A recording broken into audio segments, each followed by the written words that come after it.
Nyanggah bagi orang-orang yang melakukan perjalanan spiritual menuju kehadirat Allah Subhanahu wa ta'ala. Kalau kita ingin menjadi orang yang sangat dekat dengan Allah, menjadi hamba yang dicintai Allah, gampangnya cerita kepingin jadi wali Gusti Allah, salah satu pilar penting jangan melupakan zikir kepada Allah. Wa huwa afdhalul a'mal. Karena zikir ini adalah merupakan amal yang paling afdol, amalan yang terbaik dalam kehidupan kita. Dan ini ditegaskan sendiri oleh Allah dalam firman-Nya, "Udzkuruni adzkurkum." Berzikirlah kalian kepadaku, ingatlah kepadaku, maka aku akan mengingat kalian semua. Jadi kedekatan kita, perhatian Allah kepada kita tergantung seberapa besar ingat kita, zikir kita sendiri kepada Allah. Wa qala ta'ala, dan juga firman Allah, ya ayyuhalladzina amanu dzkurullaha dzikran katsira wasabbihuhu bukratan wa asila. Wahai orang-orang beriman, perbanyaklah zikir kepada Allah, dzikran katsira, dengan zikir yang banyak. Maksud dari dzikran katsira, Allah yansahu abada. Jangan sampai kita melupakan Allah selama-lamanya. Terkait dengan ini, Ibnu Ajibah mengutip pendapatnya Ibnu Abbas. Sahabat Ibnu Abbas pernah dawuh, kullu ibadatin faradhahallahu ta'ala ja'alaha waqtan makhsusan. Semua ibadah yang telah diwajibkan oleh Allah kepada kita itu telah ditentukan waktunya. Jadi kapan dan di mana itu sudah ditentukan. Kalau sholat zuhur ya dikerjakan di siang hari, kalau maghrib, isya malam hari, sholat subuh pagi hari, puasa di bulan Ramadan, dan seterusnya. Ibadah-ibadah wajib itu sudah ditentukan waktunya. Haji pun hanya boleh dilakukan di Mekah Madinah. Illa dzikru, kecuali zikir. Lam yaj'alillah lahu waqtan makhsusan. Zikir ini waktunya tidak ditentukan oleh Allah. Wa qala ta'ala, dan juga firman Allah. Jadi udzkurullaha dzikran katsira, itu di mana saja, kapan saja, tidak terbatas tempat dan waktu, kita diperintahkan untuk zikir kepada Allah. Dan juga firman Allah, fa idza qadhaitumus shalah, ketika kalian semua telah melakukan sholat. Jadi dalam sholat itu kan diperintahkan untuk berzikir, aqimis sholata lidzikri. Kita diperintahkan sholat itu dalam rangka supaya kita berzikir kepada Allah. Tapi bagaimana setelah sholat? Ternyata Allah memberikan zikir bukan hanya ketika sholat. Fadhkurullaha qiyaman wa qu'udan wa ala junubikum. Jadi meskipun kita sudah selesai sholat, diperintahkan oleh Allah berzikir qiyaman, dalam keadaan berdiri, wa qu'udan, dan juga dalam keadaan duduk, wa ala junubikum, atau di saat sedang berbaring atau tidur. Wa qala rajulun, pernah ada seorang sahabat yang bertanya kepada Rasulullah begini, ya Rasulullah, kathurat ala sya'airil Islam, banyak sekali syiar-syiar Islam ini dilakukan. Kita ngaji seperti ini juga syiar Islam. Khutbil Quran di mana-mana dengan pakai salon atau loudspeaker, itu adalah merupakan syiar Islam. Mendatangi majelis zikir, ya, itu juga bagian dari syiar Islam. Fa'usini bi amrin adraku bihi ma fatani. Ya Rasulullah, nasihatilah aku, wasiatilah aku satu perintah sehingga aku bisa melakukannya. Kalau aku bisa melakukannya, amalan itu yang bisa menutup kekuranganku di masa lalu. Berilah wasiat kepadaku sing sae niki kula ngamalno napa supaya kekurangan amal solehku di masa lalu bisa tertambal, terpenuhi, tertutupi. Kula niki arepe ndheres Quran kaya wong hafid niku ketoke nggih abot ya Rasulullah mboten nututi. Kaya Syekh sing ahli tahajud niku kula niki nek dalu niki nggih pipis ten kamar mandi arepe wudu nggih abot turu maneh kira-kira ngoten lho. Arepe zikir ya abot, tapi berilah saya satu amalan, satu perintah, kalau saya lakukan bisa menempel semua kekurangan amal solehku. Nah, ketika disambati sahabat seperti itu, faqala, Kanjeng Nabi dawuh, la yazalu lisanuka rabbun bidzikrillah, la yazalu lisanuka rabban bidzikrillah.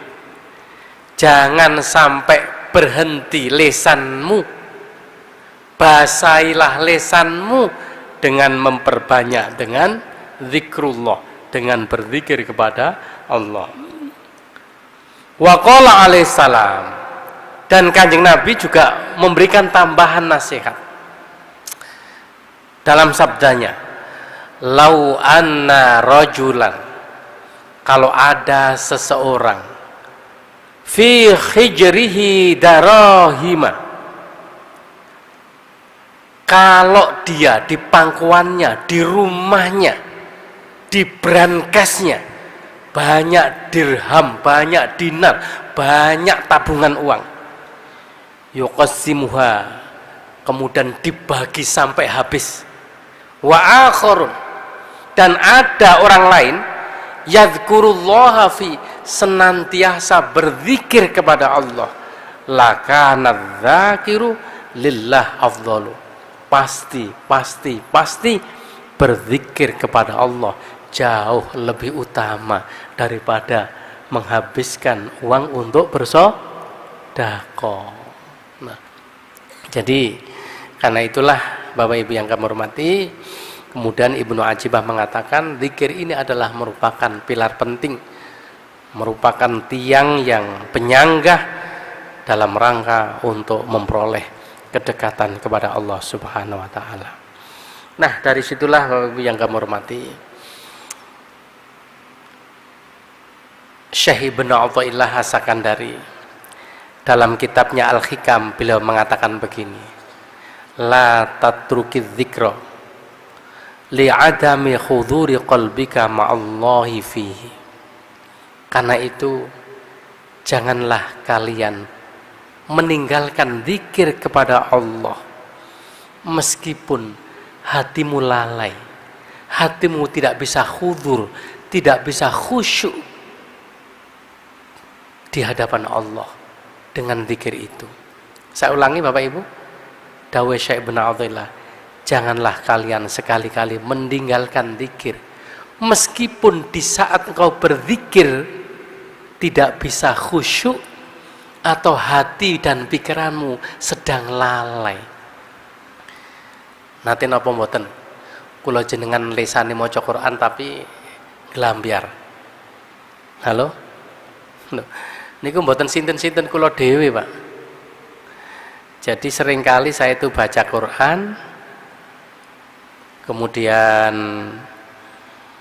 putu iki kula nggak ada putu cilik umur 3 tahun setengah. Njaluk ditukono permen atau njaluk nopo yang perlu segera harus dituruti. Kan kadang-kadang kita tutupno dhisik, nunggu sampai wakaf. Mergo pore segera kita tutup, kita tinggal. Lho, mari ngladeni putu balik maneh maca Quran. Ngoten niku pikiran, iki mang tutuk endi iki mang. Wis lali nggone. Subhanallah. Lho ngoten niku kula timbangane kliwatan, kula awali dari awal. Membaca dari awal meskipun tadinya sudah dibaca, itu koyok-koyok tidak membekas dan koyok-koyok dibaca dari awal dan tidak terkesan sama sekali bahwa ayat itu telah kita baca sebelumnya. Jenengan nate ngoten niku. Insyaallah mboten lah, Pak. Mboten bedel ya. Ya Allah. Nah, jadi Syekh Ibnu Athaillah mengatakan, jangan tinggalkan zikir meskipun hatimu lalai kepada Allah. Li'anna ghaflataka an wujudi dzikrihi asyaddu min ghaflatika fi wujudi dzikrihi. Karena kelalaianmu tidak berzikir kepada Allah itu jauh lebih buruk akibatnya daripada lalai tapi masih berzikir kepada Allah. Saya ulangi, kelalaianmu tidak berzikir kepada Allah itu jauh lebih buruk akibatnya daripada berzikir tapi hati kita lalai atau tidak khusyuk kepada Allah. Mantan. Fa'asa ayyar fa'aka min dzikri ma'a wujudi ghaflati. Siapa tahu Allah mengangkat zikirmu yang lupa tadi menjadi zikir ila dzikrin ma'a wujudi yaqdha, kepada zikir yang disertai dengan hati yang terjaga. Saya ulangi, zikirmu kepada Allah meskipun dalam keadaan lalai dan tidak khusyuk itu lebih baik daripada lalai tapi tidak berzikir. Siapa tahu meskipun zikir tidak konsentrasi dan banyak ngelamun, suatu saat Allah mengangkat menjadi zikir yang disertai dengan hati yang terjaga, hati yang sadar. Begitu pula seterusnya, wa min dzikri ma'a wujudi yaqdha ila dzikri ma'a wujudi khudurin. Siapa tahu suatu ketika Allah mengangkatmu dari zikir yang disertai dengan hati yang waspada menuju zikir yang disertai dengan hati dan pikiran yang khudur, yang hadir di hadapan Allah. Wa min dzikri ma'a wujudi khudur, dan dari zikir yang disertai dengan hati yang merasa hadir di hadapan Allah, ila zikrin ma'a ghibatin amma siwal madhkur, menuju zikir yang bersifat fana, artinya akhirnya menjadi zikir tidak ingat sesuatu kecuali hanya Allah.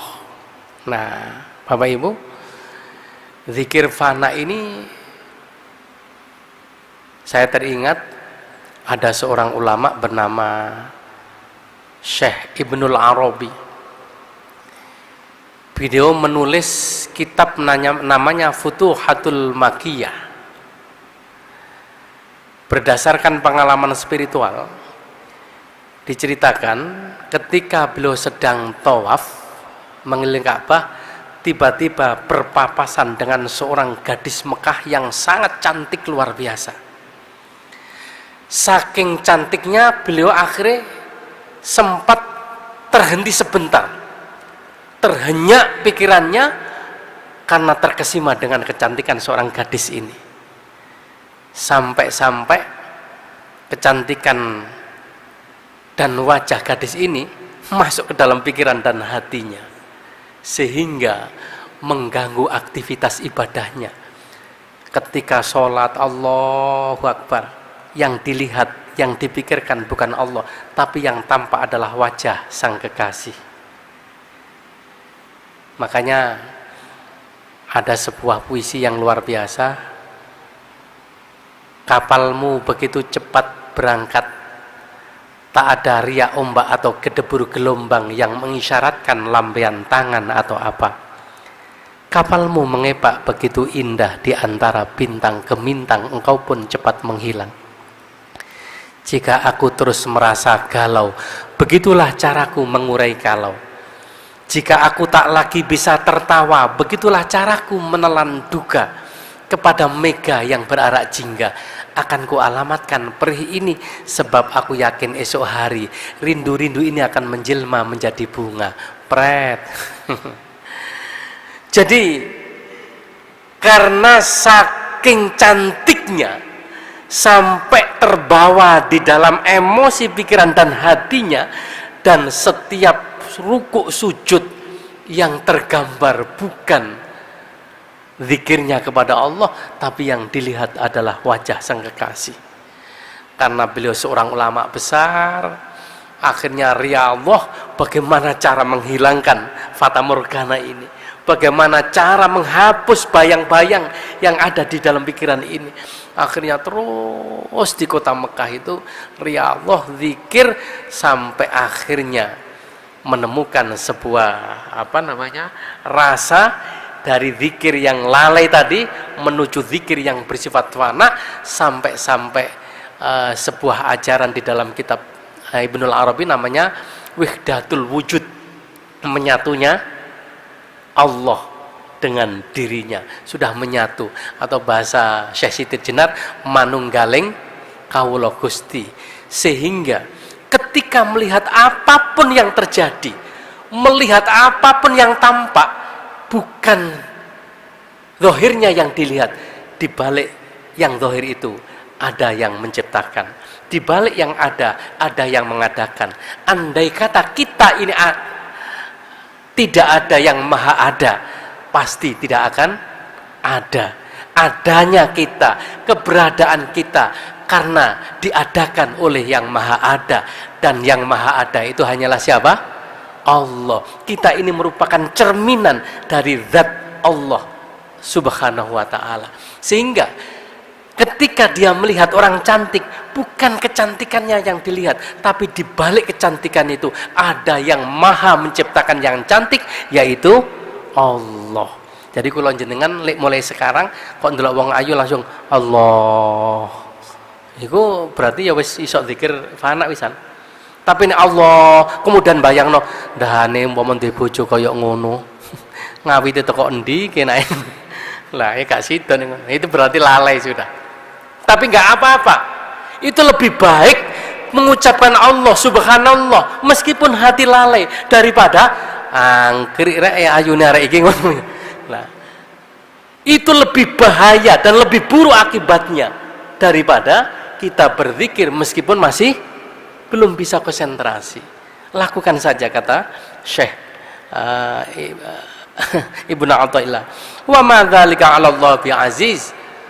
Untuk mengangkat menjadi zikir yang bersifat sadar dan terjaga, hadir di hadapan Allah, itu bagi Allah mudah. Yang penting kita sudah melakukan dan berusaha. Kan ngoten. Bapak Ibu yang kami hormati, selanjutnya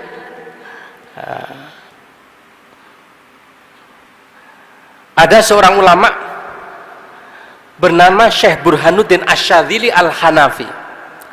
Beliau mengatakan begini, saya berpendapat, az-zikrul ma'mur bihi minal ustaz. Zikir-zikir yang diperintahkan, yang disarankan oleh ustadz kiai untuk kita amalkan, sawa'un kana qauluka la ilaha illallah au Allah. Apakah kalimat zikir itu berupa la ilaha illallah atau hanya kalimat Allah au ghairu dzalik atau lain sebagainya? Apakah deres Quran, apakah istighfar, apakah la haula wala quwata illa billah, ataukah solawat dan sebagainya. Bihasbi ma yarahu, berdasarkan kemaslahatan menurut pendapat guru. Sebab kula jenengan biasanya kalau nangone ustadz kiai, kalau mengadukan persoalan itu kan doa dan zikirnya bermacam-macam. ana wong teko sowan ten ngene Yai Husain, Yai ngapunten kula niki dagangan kula bangkrut, dos pundi supaya laris malih dan utang kula lunas. Rata-rata Yai Husain itu memberikan ijazah suruh membaca surat Alam Nasroh 9 kali. Nah, itu. Tapi dalam riwayat ada seorang datang mengetuk rumahnya Syekh Hasan Al-Basri. Malam-malam ana wong telu bersamaan gak janjian berangkat sowan nanggone Syekh Abdul Hasan Asy-Syadzili. Akhirnya satu ditakoni, "Enten napa jenengan?" "Ngapunten Syekh, kampung saya dilanda kelaparan karena lama kemarau, hujan tidak turun sehingga warga tidak bisa bercocok tanam. Semua terjadi kekeringan, akhirnya kelaparan melanda kampung saya. Terus pundi carane supaya segera turun hujan dan mereka kembali normal ekonominya?" Ternyata beliau tidak mengatakan sholat istisqa, enggak. Karena sudah dilakukan sholat istisqa bolak-balik tetep ae kan ngoten. Gak udan-udan. Sing nomor loro seorang saudagar, kula niki bangkrut, utang kula kathah, terus pundi supaya carane segera terlunasi. Sing nomor telu ngomong, kula niki nganten anyar, gurung tak apa-apano, bojo kula minggat Syekh. Nah, nggo ngoten niki enten kian. Dadi nek ana bojo purik sakniki ku ket biyen niku pun enten, Pak. Nah, tapi kalau kita punya guru, ya ini enaknya supaya ada jalan keluar. Nah, bihasbi mayar, masing-masing itu dikai amalan, ternyata amalannya podo. Yang satu supaya segera turun hujan itu karena banyak dosa. Karena itu semuanya disuruh membaca istighfar yang banyak. Sing nomor loro itu juga kamu mungkin banyak dosa, perbanyak baca istighfar. Sing nomor telu supaya bojomu mulih lulut maneh manut, perbanyaklah baca istighfar. Wong telu iku mulih pamitan kok tengah dalan ngomong-ngomongan. Lah iya, kita ini punya persoalan sama tapi kok amalane podo. Jangan-jangan saiki mergo tangi turu digerabak kae kan ngoten. Gak angel-angel nyatet dongane. Akhirnya wong iki wong telu balik maneh gak trimo, Pak. Syekh, bukankah persoalan kita beda? Kenapa kami semua disuruh baca istighfar? Ternyata dibukakan Al-Qur'an. Di dalam Al-Qur'an Allah berfirman. Nah, iku kongkon nyemak kabeh wong telu niku. Wa qul tastaghfiru rabbakum innahu kana ghaffara yursilis samaa 'alaikum midrara. Loh, iki janjine Gusti Allah. Wong iku nek wis akeh maca istighfare, dosane bakal disepuro karo Gusti Allah. Nek dosane wis disepuro, yursilis samaa 'alaikum midrara. Gusti Allah bakal menurunkan hujan dari langit. Sehingga nanti wargamu akan bisa bercocok tanam dan akan ekonomi akan menjadi normal. Yang kedua, wa yumditkum bi amwal. Dan yang kedua, akan diberikan harta yang melimpah ruah. Wabanin. Bukan hanya itu. Nek pancene awakmu ku akeh istighfar, rumah tangga kamu dijadikan sakinah mawaddah warahmah, bahkan dijamin punya anak yang banyak, kabeh soleh solihah. Wabanin. Keturunan yang banyak. Jangankan hanya sekedar uang yang banyak, hujan, anak. Kalau orang sudah mendapatkan maghfirah dari Allah, wa jannatin ardhuhas samawati wal ardh uiddat lil muttaqin, akan disediakan surga yang luasnya seluas langit dan bumi. Saiki larang ndi anak bojo ambek swarga yang telah dijanjikan oleh Allah. Ngilarang swarga, mahal surga. Wong surga ada dengan istighfar, Allah akan memberikan jaminan. Apa mana hanya sekedar keinginanmu seperti itu. Akhirnya pamitan baru mulai. Atau mungkin kula jenengan dikengken kalau Ustadz Kiai sing akeh maca sholawat dan seterusnya. Kan macam-macam nggih. Ana sing kongkon maca sholawat nariyah ping 4.444, untang akan dulu dan seterusnya lah. Nah, bentuk-bentuk zikir itu adalah huwa miftahun libabulubabi syuhudi, merupakan kunci pembuka untuk bisa musyahadah, bisa makrifat, bisa mukasyafah, sehingga bisa dekat dengan Allah Subhanahu wa taala. Wa wujudi wahdatil mazkur, sehingga kita menyatu di hadirat Allah Subhanahu wa taala. Itu juga zikir. Wa aslu usuli wusulil arwah wal asrar ila huduratil mahhudur. Jadi zikir itu sebagai salah satu alat untuk bisa hadir, menyatu dengan Allah Subhanahu wa taala. Nah, apapun bentuk zikirnya, apakah baca Quran, sholawat, istighfar atau apalah, ya sesuai dengan kemampuan kita masing-masing. Karena itu kalau kula jenengan sering istighosah, mulai dari istighfar, sholawat, asmaul husna, baca-bacaan itu ada semua, kita bisa memilihnya ya. Kemudian Syekh Zarruq mengatakan begini, az-zikru hayatul qalbi, supaya hati kita hidup maka jangan tinggalkan zikir, karena zikir adalah bisa menghidupkan hati. Ibarat kalau tanah itu tandus, gersang, tidak bisa ditanami, maka siramlah dengan air ya. Nah, untuk menyirami hati kita yang gersang, yang mati, yaitu dengan zikir. Wal ghaflatu mautuhu, melupakan zikir itu adalah merupakan mematikan hati. Wa ghayatuha tantahi listihsanil qabih ya. Jadi kalau hati kita sudah mati, maka yang paling bahaya adalah menganggap sesuatu yang jelek itu menjadi baik ya. Akhirnya tidak bisa membedakan yang hak dan yang benar. Na'udzubillah kalau hati kita sudah mati ya.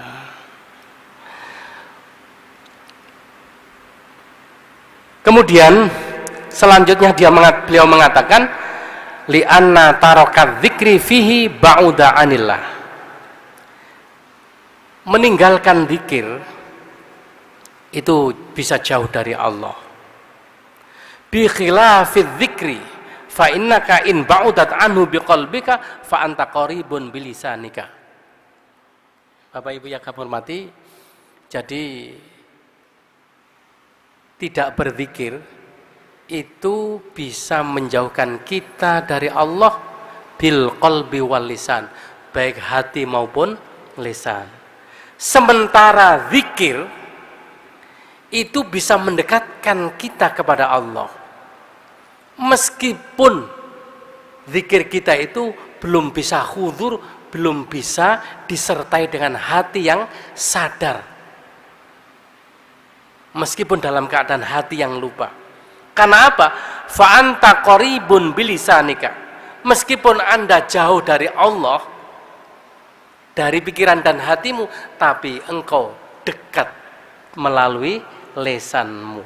Jadi bisa jadi kita belum bisa dekat dengan Allah melalui hati dan pikiran, tapi dengan berzikir melalui lesan ini minimal kita akan dekat dengan lesan kita ya.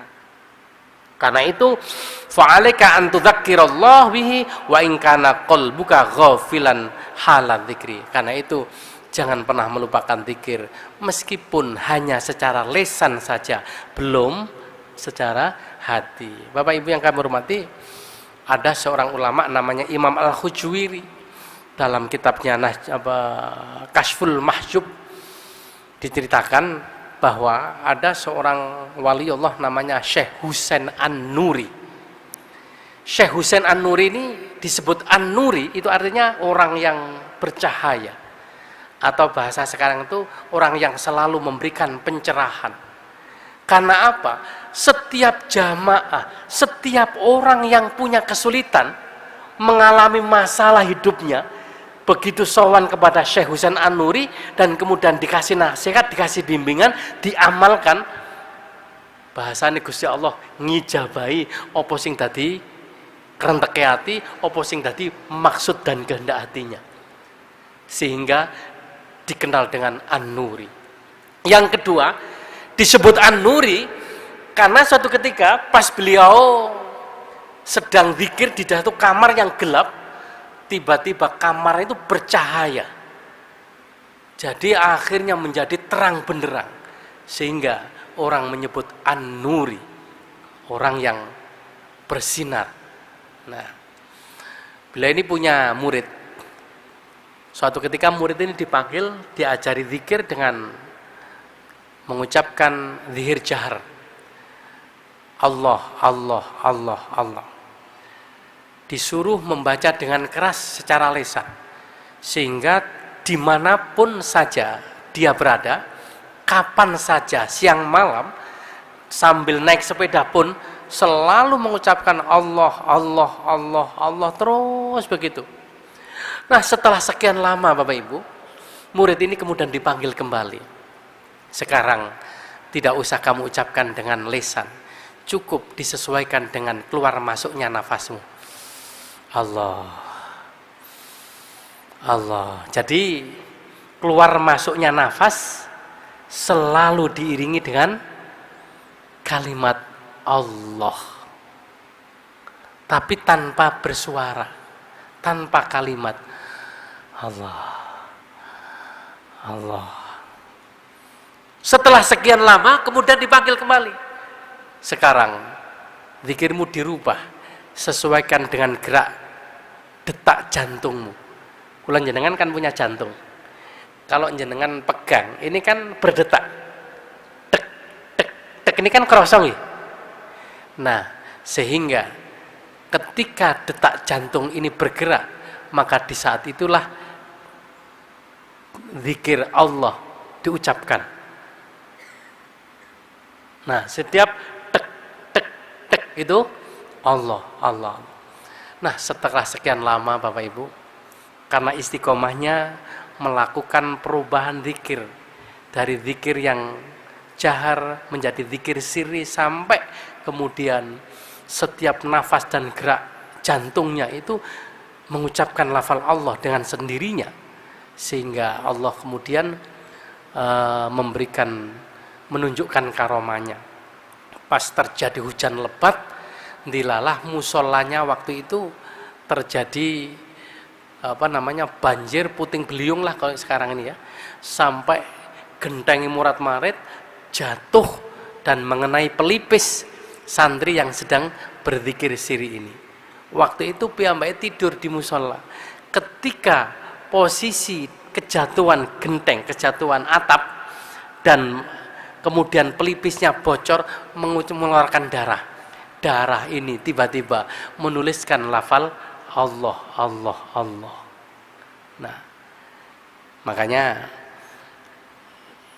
hikmahnya berdoa dan berzikir sungguh luar biasa. Saya lihat di YouTube itu ada salah seorang yang rumah di perkampungan itu terbakar semua, Pak. Dia waktu keluar rumah ini nggak ada apa-apa, ke masjid, tiba-tiba ada orang lari, omahmu kobongan, kebakaran. Dia tetap dengan sinar, tidak, aku yakin rumahku tidak terbakar. Nggak lama orang omahmu kobongan, tidak, aku yakin rumahku tidak terbakar. Padahal liyane kebakaran. Begitu dia selesai sholat, selesai jamaah pulang, subhanallah, ada keajaiban. Di antara semua rumah yang kebakar, hanya dia rumahnya sendiri yang memang tidak terbakar. Akhirnya ditanya oleh seseorang, kok kamu yakin? Ketika semua rumah kebakaran muncul-muncul, otomatis wong-wong nyawang omah iki ya kesolotan api. Kok tiba-tiba setelah tim pemadam kebakaran datang dan disemprot, rumahnya masih utuh? Kemudian dia menjawab, aku berdoa sesuai dengan yang diajarkan Rasulullah Sallallahu Alaihi Wasallam. Kan Nabi bersabda, barang siapa yang ketika keluar rumah membaca Bismillah tawakkaltu 'alallah la haula wala quwata illa billah kufita wa hudita wa wukita, engkau akan dicukupi, dibimbing dan dilindungi oleh Allah. Fatanakha lahu syayatin, dan setan-setan pun lari menjauh darinya dengan bacaan Bismillah tawakkaltu 'alallah tadi. Wa qala lahu syaitanul akhar, kemudian ada salah seorang setan bilang kepada temannya, kaifa laka birajulin hudiya wa wuqiya kufiya wa hudiya wa wuqiya, bagaimana mungkin kita bisa menggoda, pemerdaya orang yang telah dicukupi, dibimbing dan dilindungi oleh Allah. Satu. Yang kedua, Rasulullah bersabda, man nazala manzilan, barang siapa yang ketika keluar rumah dan sampai di tempat tujuan kemudian berdoa, a'udzu bikalimatillahi tammati min syarri ma khalaqa lam yadhurruhu syai'an. Barang siapa yang ketika keluar rumah dan sampai di tempat tujuan berdoa seperti ini, maka lam yadhurruhu syai'an, tidak ada sesuatu pun yang membahayakan dirinya. Karena itu saya yakin rumah saya akan dijaga oleh Allah dan akhirnya selamat, Pak. Ya, makanya ini kelihatannya mudah, tapi kalau nggak dikulinakan, apa dikulinakan? Nggak dibiasakan, ya gak gampang. Ngapunten panjenengan tadi ketika kesini semuanya baca Bismillah tawakkaltu 'alallah. Alhamdulillah. Aku dhewe koyo masalah lali kaya iki. Yang kedua, jenengan tadi baca a'udzu bikalimatillahi tammati min syarri ma khalaq. Lho kok meneng kabeh? Tidak nggih? Ayo sekarang kita baca bersama-sama. A'udzu bikalimatillahi at-tammati min syarri ma khalaq.